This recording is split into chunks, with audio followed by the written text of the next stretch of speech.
இரத்த வெள்ளை அணுக்கள். இவை நிறமற்றவை. இவற்றில் ஹீமோகுளோபின் காணப்படுவதில்லை. உட்கருவு கொண்டவை. இவை எலும்பு மஜ்ஜை, மண்ணீரல், தைமஸ் மற்றும் நிணநீர் முடிச்சு போன்றவற்றில் காணப்படுகின்றன. இவை அமீபா போன்று நகரக்கூடியவை. இரத்த வெள்ளை அணுக்கள் 2 வகைகளாக பிரிக்கப்பட்டுள்ளன. 1 துகள்களுடைய செல்கள், 2 துகள்கள் இல்லாத செல்கள். துகள்களுடைய செல்கள். இவை சைட்டோபிளாசத்தில் துகள்களை கொண்டுள்ளன. இவற்றின் உட்கருக்கள் ஒழுங்கற்றவை அல்லது கதுப்புகளை உடையவை.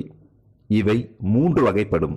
1 நியூட்ரோபில்கள், 2 ஈசினோபில்கள், 3 பேசோபில்கள்.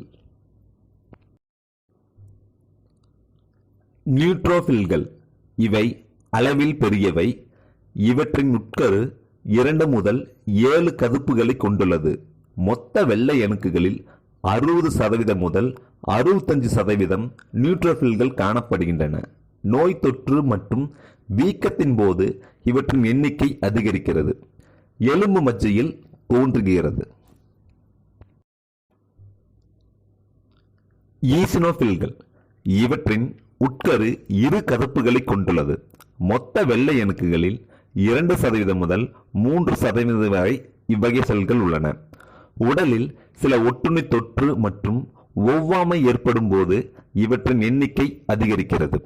நச்சுக்களை அழித்தல் மற்றும் நச்சு முறிவினை ஏற்படுத்துவது ஈசினோபில்களின் முக்கிய பணிகளாகும். பேசோபில்கள். பேசோபில்கள் கதுப்புடைய உட்கருவை கொண்டுள்ளன.